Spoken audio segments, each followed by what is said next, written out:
Jadi ketika kita menyatakan syahadat asyhadu alla ilaha illallah, berarti kita memang betul-betul sudah menyaksikan bahwa tidak ada Tuhan yang layak disembah kecuali Allah.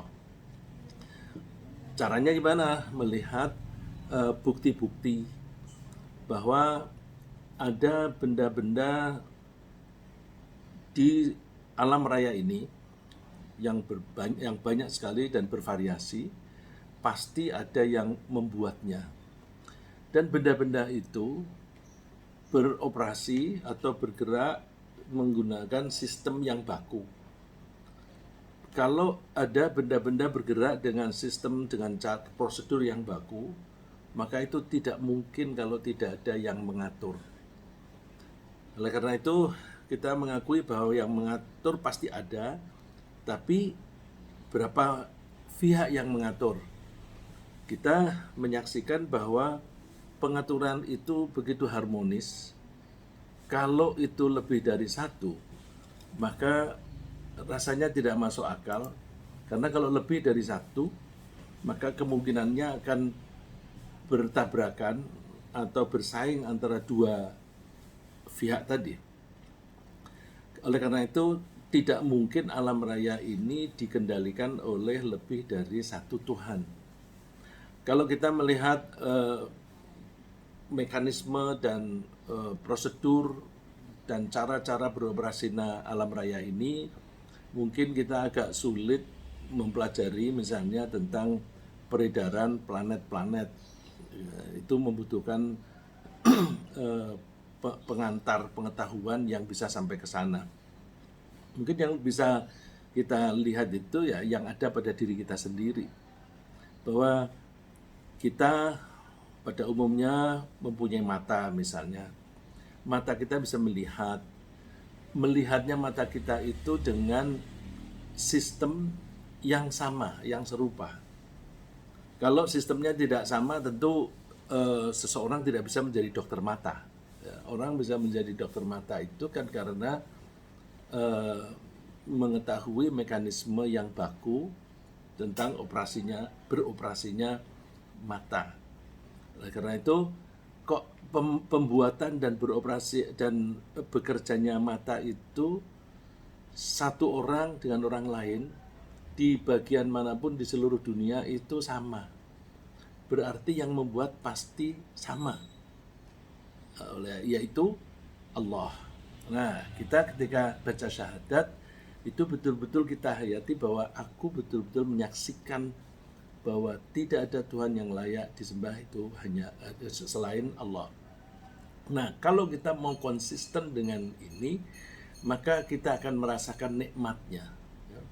Nah, jadi syahadat ini kita pegang sebagai komitmen seumur hidup bahwa kita dalam hidup ini akan tunduk patuh hanya kepada satu pihak saja, yaitu Allah.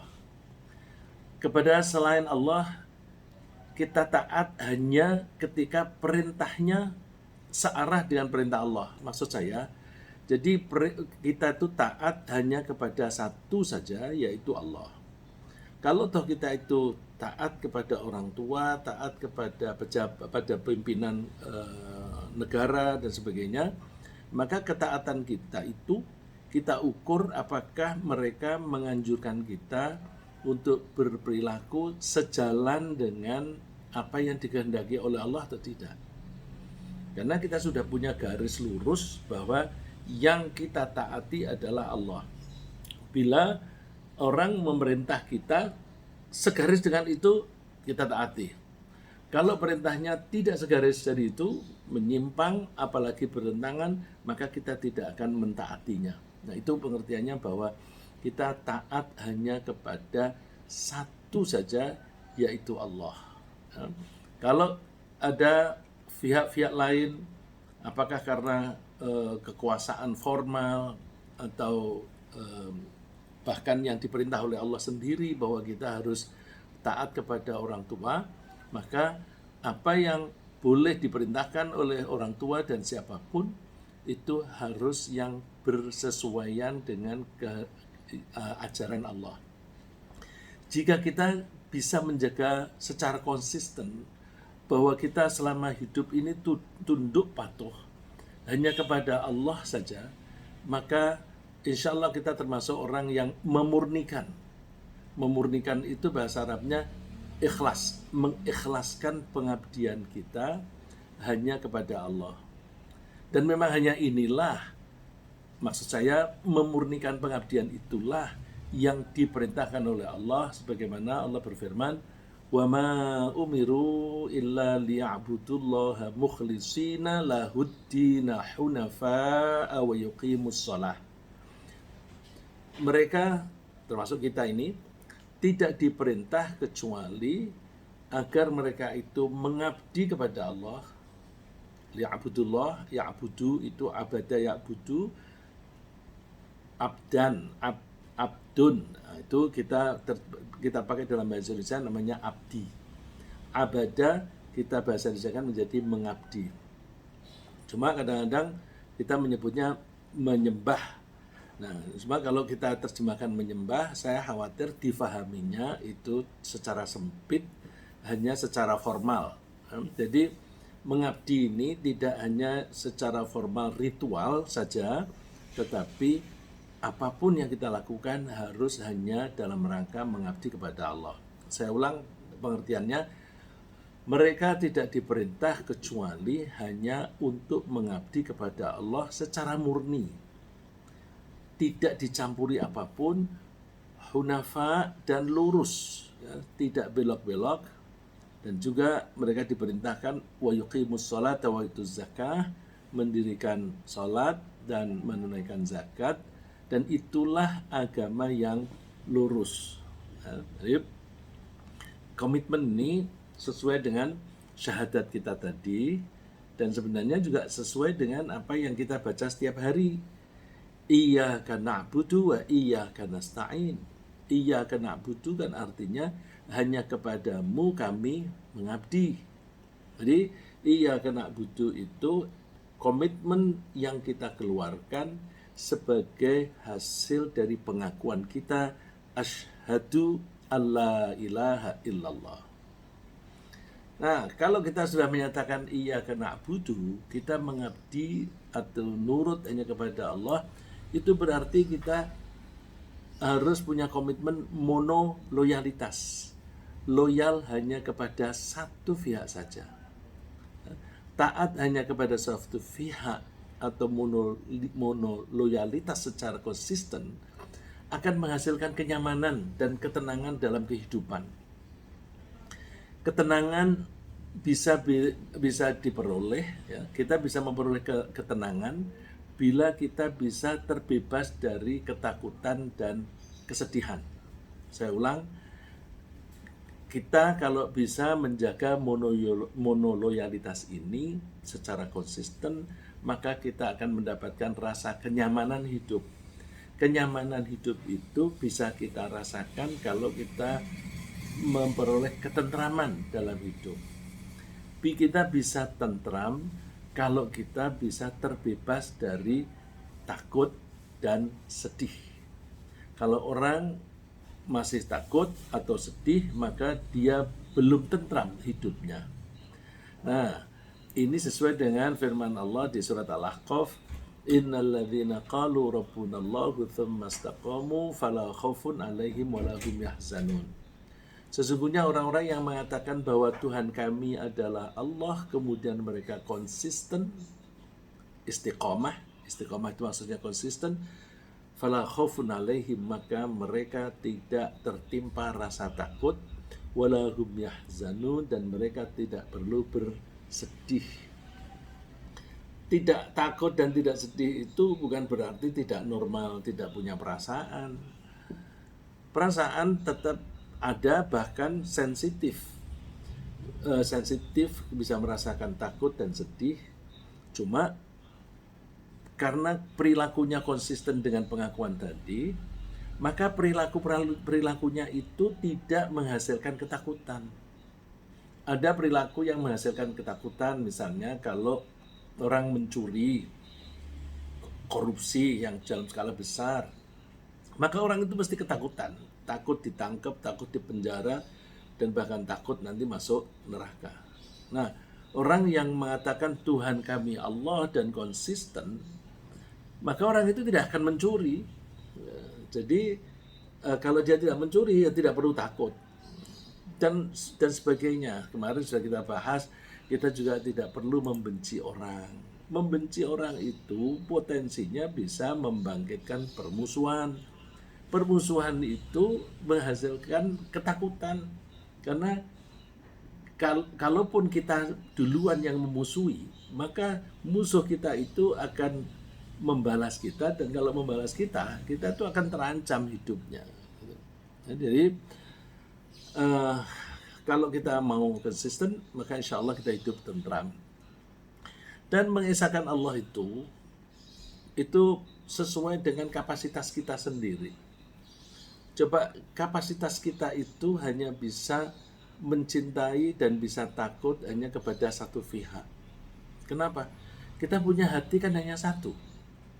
Kalau kita punya hati hanya satu, maka kita merasa tenang kalau tujuan hidup kita itu hanya terarah pada satu.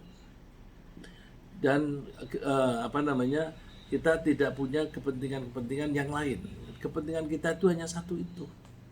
Kalau kita punya kepentingan dua, kalau dua itu bertabrakan, kita akan gelisah. Kalau dua, yang satu itu menyesuaikan diri dengan keinginan kita mendapatkan ridho Allah misalnya, maka itu berarti hanya satu keinginan kita itu. Kalau hanya satu, kita nyaman. Kita bisa mencintai satu pihak, misalnya istri begitu, ya itu mestinya hanya satu. Kalau misalnya ada orang bisa mencintai lebih dari satu orang, itu sulit dipercaya, karena kapasitasnya itu hanya satu, hatinya itu hanya satu. Ya, jadi pada dasarnya karena hati kita itu hanya satu, kita akan merasa tenang bila semua kegiatan kita terarah hanya kepada satu tujuan saja. Kita akan merasa terganggu bila ada konflik atau tabrakan antara satu kepentingan dengan kepentingan yang lain. Ya, karena apa? Karena memang kita punya hati hanya satu, seperti firman Allah, "Ma ja'alallahu li rajulin min qalbaini fi jawfi." Allah tidak membuat dua hati bagi seseorang di dalam rongganya. Jadi memang hanya satu.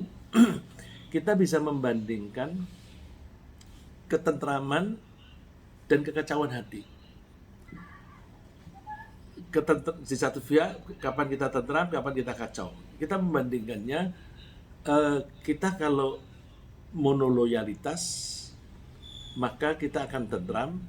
Tapi kalau kita loyal kepada beberapa pihak, dua saja, maka kita akan merasakan kegelisahan dan kegalauan.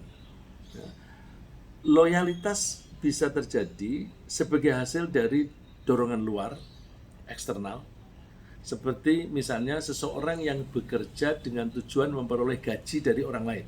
Jadi kalau kita bekerja untuk satu perusahaan, terus kemudian kita mengharapkan gaji dari perusahaan itu, gaji kita pakai untuk makan kita dan keluarga. Kalau kita tidak mendapatkan penghasilan dari perusahaan itu, maka saya khawatir saya tidak bisa makan, keluarga saya tidak bisa makan, atau tidak bisa memenuhi kebutuhan-kebutuhan sehari-hari. Nah itu, maka kecenderungan kita akan tunduk kepada pimpinan perusahaan itu. Nah, ketundukan itu disebabkan oleh faktor luar. Ya, jadi loyalitas seseorang bisa terjadi sebagai hasil dari dorongan luar, seperti seorang yang bekerja dengan tujuan memperoleh gaji dari orang lain, misalnya bukan hanya buruh, direktur utama. Direktur utama yang diangkat dan digaji oleh pemilik perusahaan, maka direktur utama harus loyal kepada pemilik saham. Dan bisa juga loyalitas, itu tadi yang dorongannya dari luar. Bisa juga loyalitas itu muncul dari dorongan dalam. Seperti misalnya, seorang peneliti yang ingin memperoleh kepuasan dari pembuktian kebenaran ide-idenya. Dia punya ide macam-macam, terus aku ingin membuktikan ini, ideku ini benar apa enggak. Lalu dia melakukan penelitian. Ketika dia melakukan penelitian, lalu terus dia mendapatkan, ternyata benar.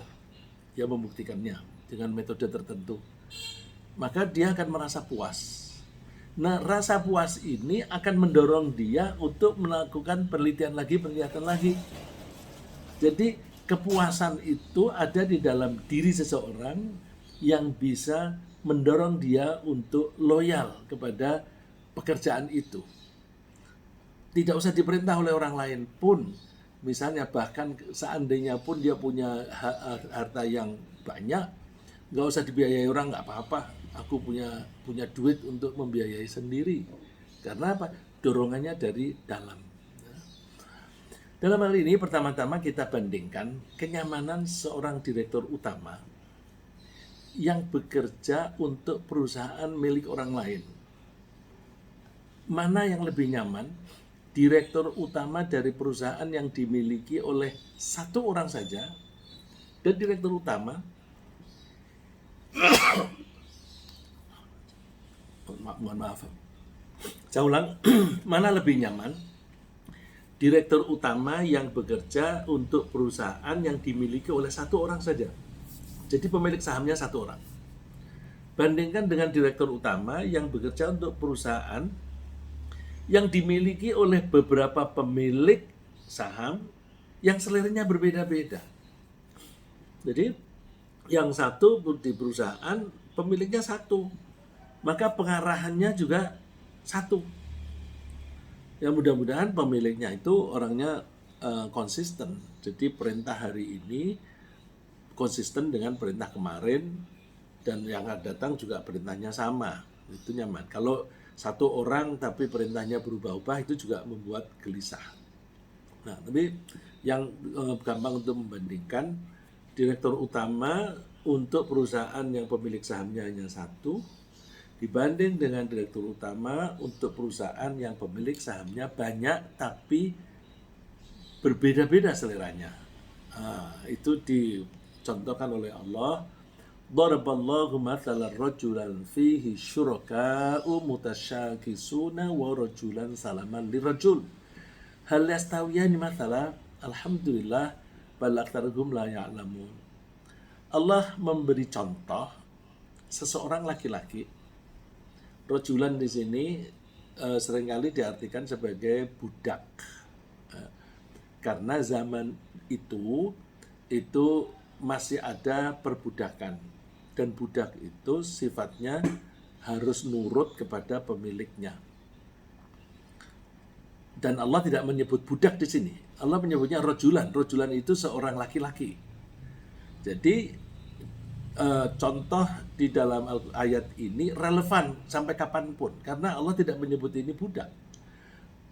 Allah menyebutnya di sini seorang laki-laki. Cuma seringkali diartikan budak karena konteksnya zaman itu. Jadi budak yang dimiliki oleh beberapa pemilik yang mutasyakisun, yang berselisih antara para pemilik itu. Misalnya pemiliknya dua saja. Itu kalau yang satu misalnya ini lagi ada tamu, kamu di rumah bikin kopi dulu untuk tamu. Yang satu begitu. Yang satu bilang, ke pasar dulu beli beras. Ini khawatir kita kehabisan. Kalau kamu nunda-nunda, jangan-jangan kita kehabisan. Nah, dua orang, yang satu memilih supaya kerja di rumah, membuatkan minuman untuk tamu, yang satu menyuruh keluar. Itu sudah bingung, aku mau kemana, mau apa ini. Jadi contohnya semacam itu. Dibanding coba warajulan salaman lirajul, dan seseorang yang dia selamat atau damai dikuasai oleh satu orang saja. Jadi kalau rojul di sini dulu diartikan sebagai budak, sekarang direktur utama. Jadi direktur utama dia dimiliki oleh pemilik saham yang satu orang dibanding dengan pemilik saham yang banyak tapi berselisih. Hal yastawiyani mathala. Apakah dua contoh itu sama? Alhamdulillah, segala puji bagi Allah. Jadi ini contoh ini gampang difahami. And yet, meskipun begitu, bal aktsaruhum la ya'lamun, tapi banyak orang yang tidak mengerti. Ini kan contoh yang gampang sekali. Tapi segampang itu pun banyak orang yang tidak mengerti. Buktinya apa? Buktinya banyak orang yang menyembah Tuhan lebih dari satu. Baik mereka menyebut Tuhan itu sebagai Tuhan, seperti misalnya ada yang menganggap bahwa Tuhan itu ada yang tukang membuat, tukang membangun, mencipta, ada Tuhan yang tukang merusak, ada Tuhan yang tukang merawat. Itu dia menyebut ada 3 pihak. Tapi ada kalanya orang itu bertuhan lebih dari satu, tetapi tidak dalam bentuk menyembah ritual, tapi dalam bentuk ketaatan. Karena namanya menganggap Tuhan itu hanya satu, asyhadu alla ilaha illallah itu, kalau Tuhannya hanya satu, maka pengabdian kita ya hanya kepada satu tadi, iyyaka na'budu. Nah, indikasi seseorang itu mengabdi adalah dia nurut. Nah, orang nurut itu kepada satu pihak atau kepada lebih dari satu pihak. Sekarang ini, bukan hanya sekarang, zaman dulu pun banyak orang-orang yang mengaku Tuhannya Allah, tetapi ketaatannya tidak hanya kepada Allah. Kalau mau contoh tuh gampang ya. Coba seorang menteri, dia kepingin sholat taraweh di masjid. Lalu di masjid diumumkan jangan menyalakan HP, jangan mengaktifkan HP.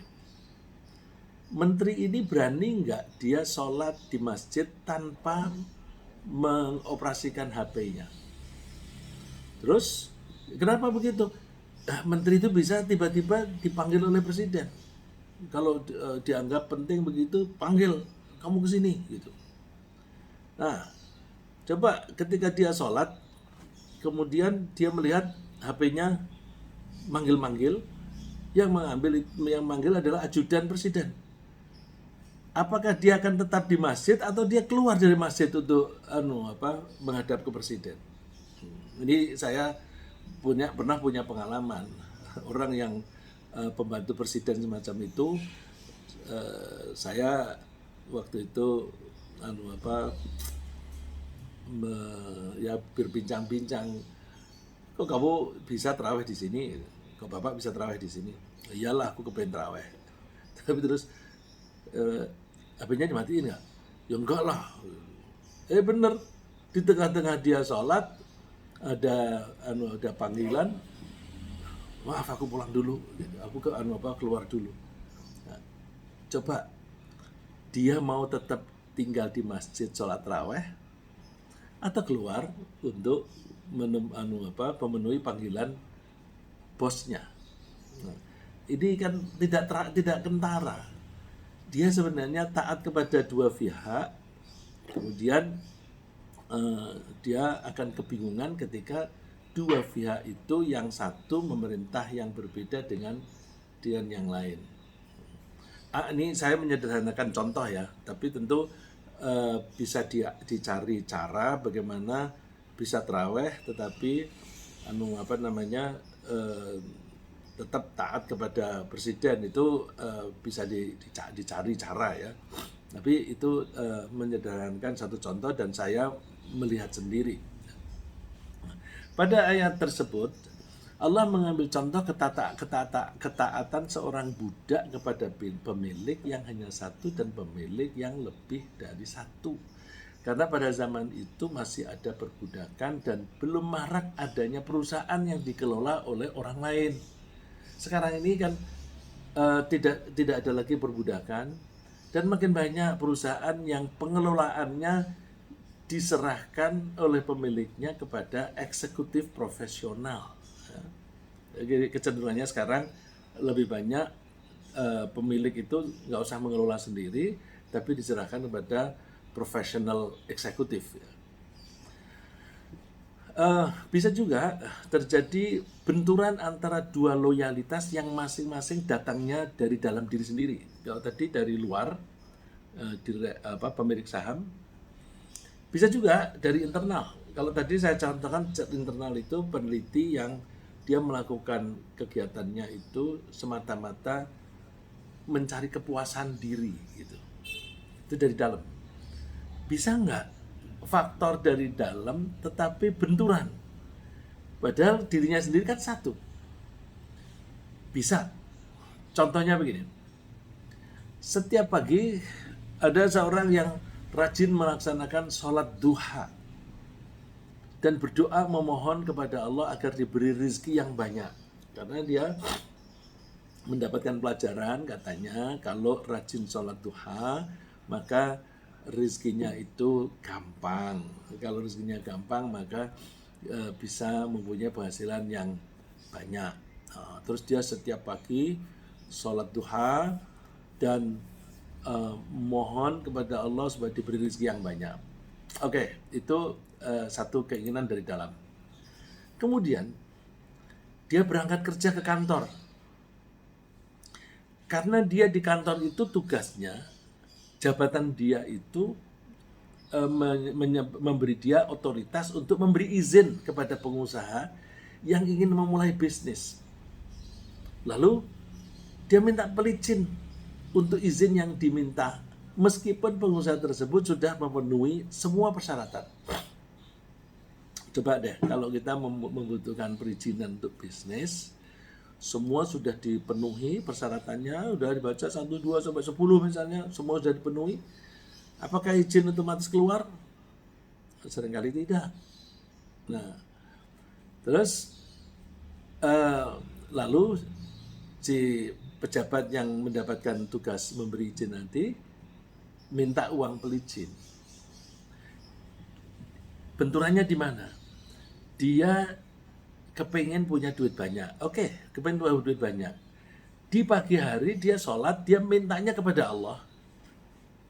Terus setelah di kantor, dia mintanya kepada manusia tapi dengan cara yang tidak diizinkan oleh Allah.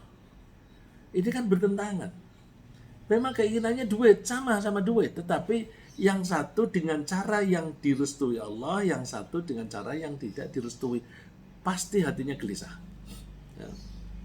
Atau misalnya pejabat yang pekerjaannya atau otoritasnya itu mengurusi belanja. Seringkali pejabat yang semacam ini memperbesar angka pengeluaran yang biasa dikenal dengan markup. Itu juga begitu. Kepengen dapat penghasilan yang cepat tapi dengan cara yang tidak direstui oleh Allah. Ya. Misalnya lagi, pekerjaannya menegakkan aturan. Ada undang-undang, orang-orang masyarakat harus mengikuti aturan itu, tapi pelanggaran ada saja. Lalu dipanggillah orang itu. Terus aku proses ya, kamu harus ke pengadilan. Oh jangan Pak, loh, terus gimana nih? Terus supaya tidak diproses pengadilan, dikasih duit. Ini namanya pemerasan. Ya.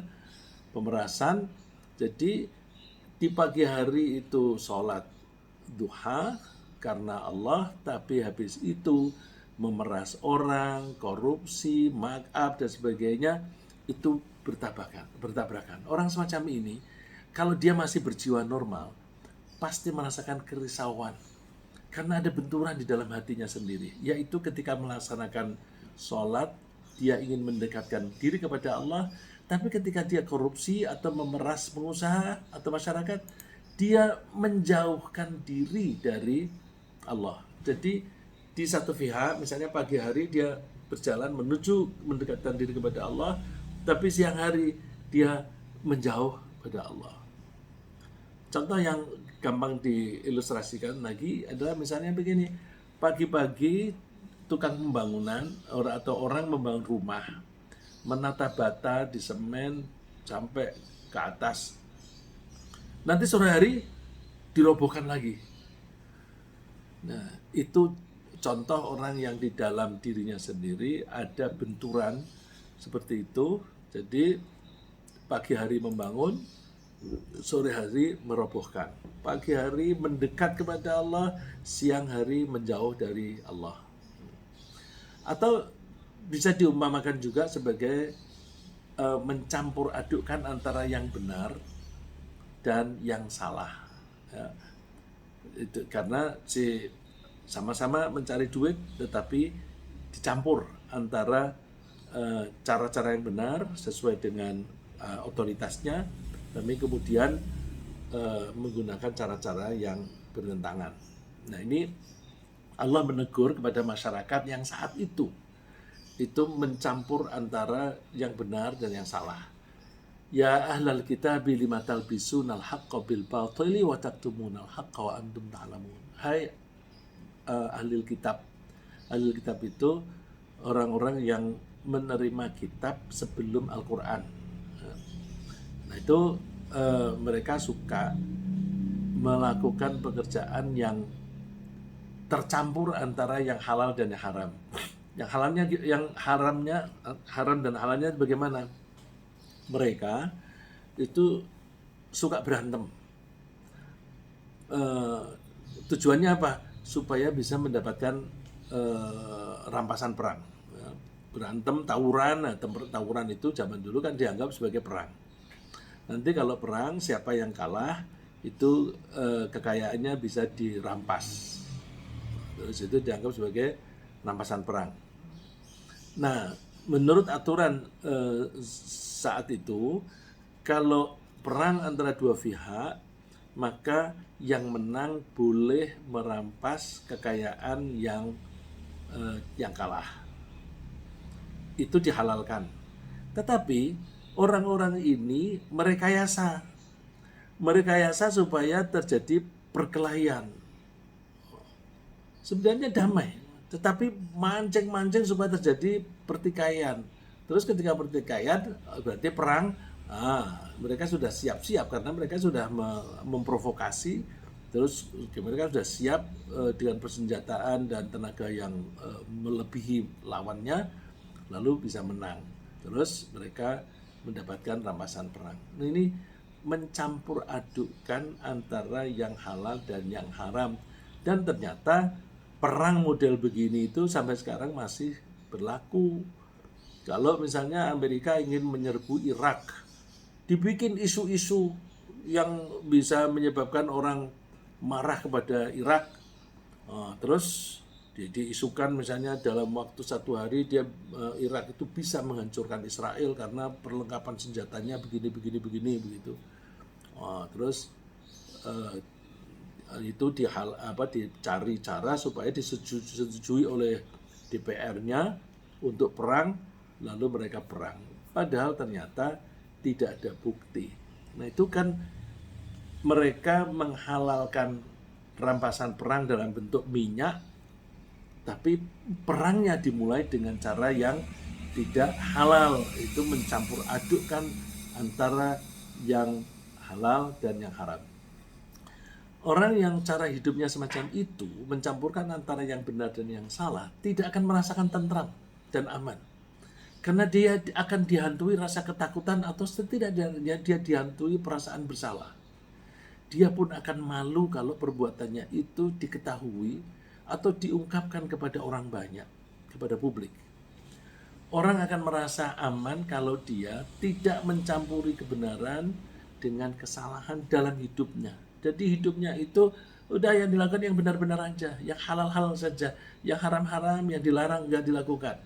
Itu dia akan merasakan aman. Seperti yang digambarkan di surat Al-An'am, alladzina amanu wa lam yalbisu imanahum bidzulmin ulaika lahumul amnu wa hum muhtadun.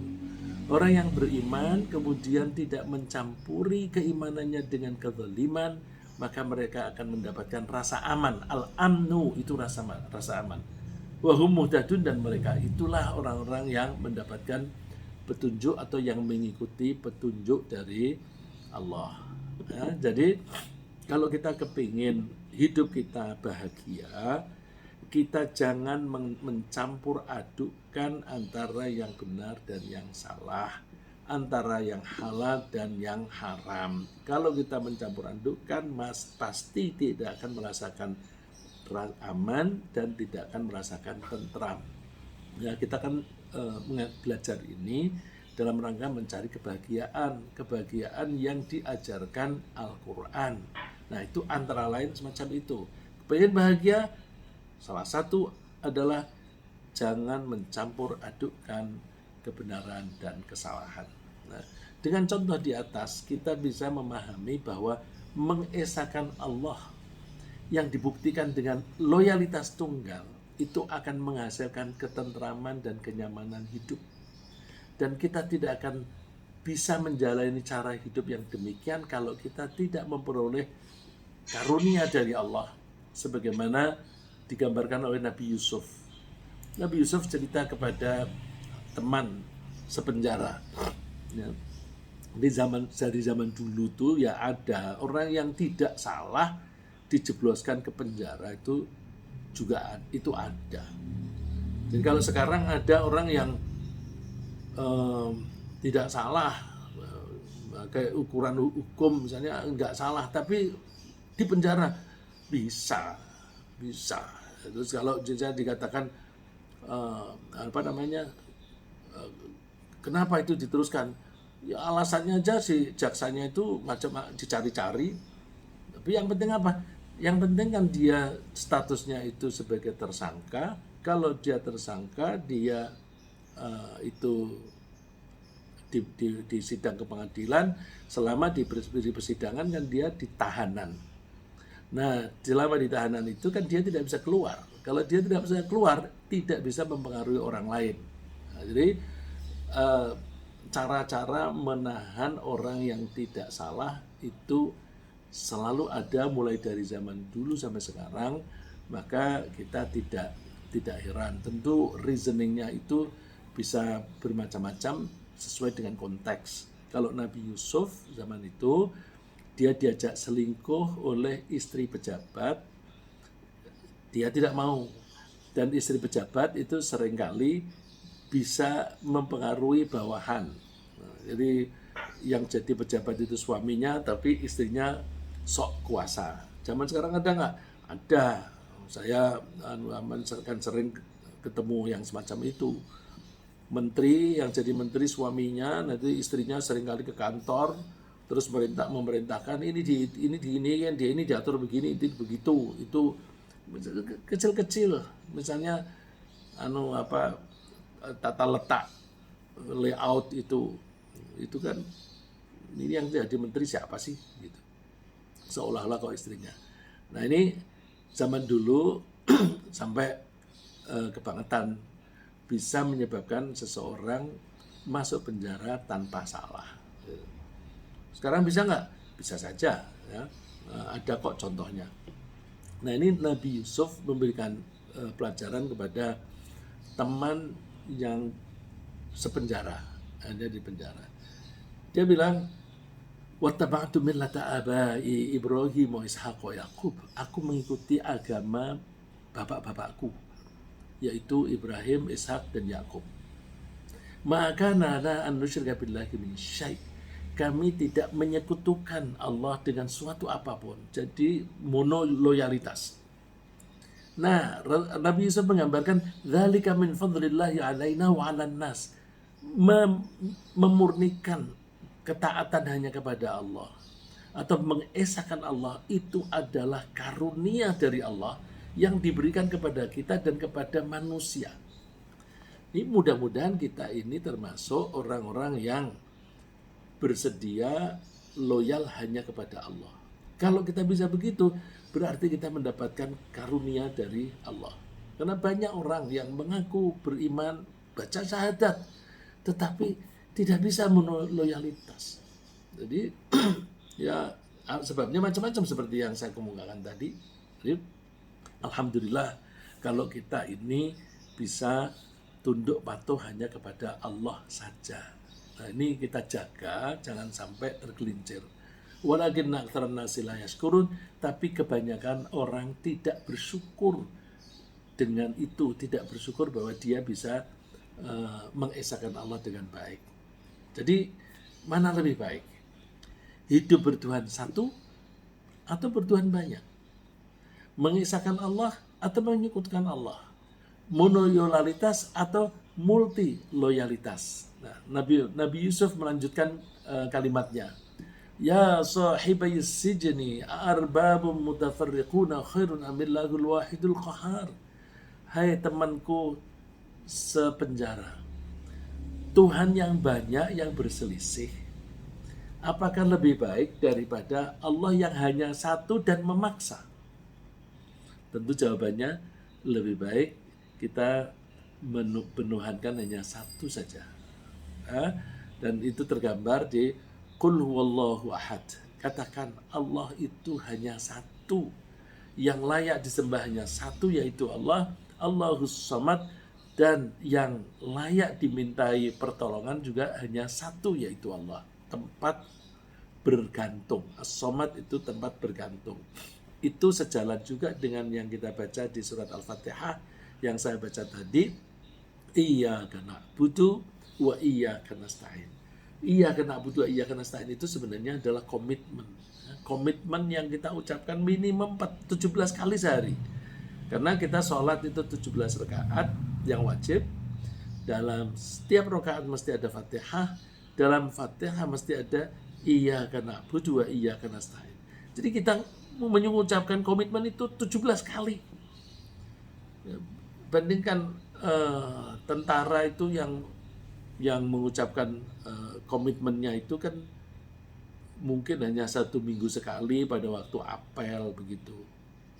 Tapi kalau ketika ini kita sholat, dalam kita hidup sehari-hari, ini komitmen itu sehari minimum itu 17 kali.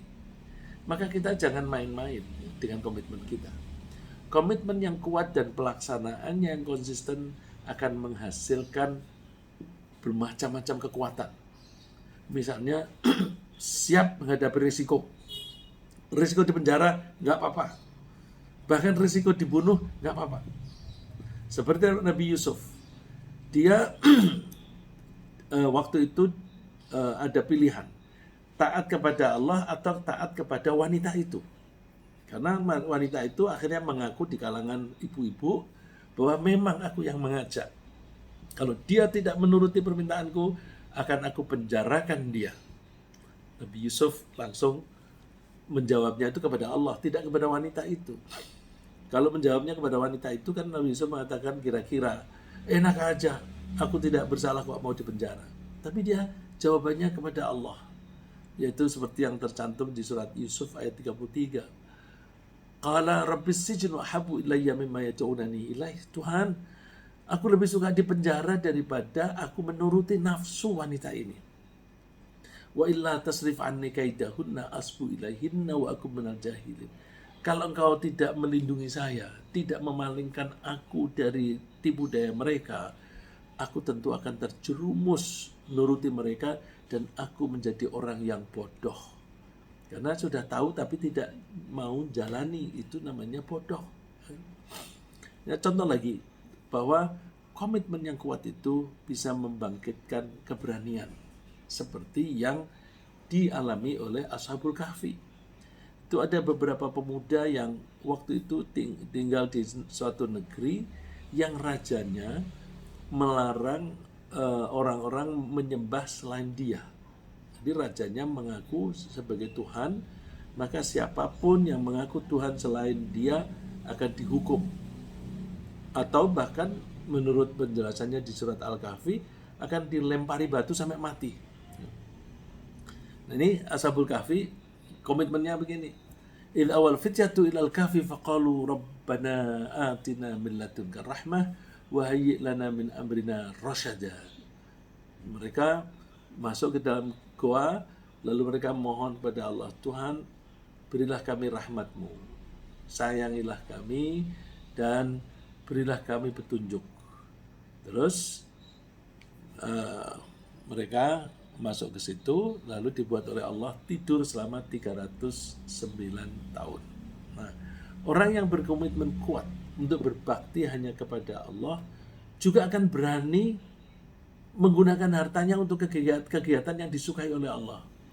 Mereka nggak keberatan menggunakan hartanya untuk melaksanakan perintah Allah. Misalnya, diperintah untuk haji. Haji itu cukup mahal. Tapi karena mereka itu punya komitmen nurut hanya kepada Allah, biarin mahal, aku akan berangkat haji. Bandingkan orang yang komitmennya setengah-setengah.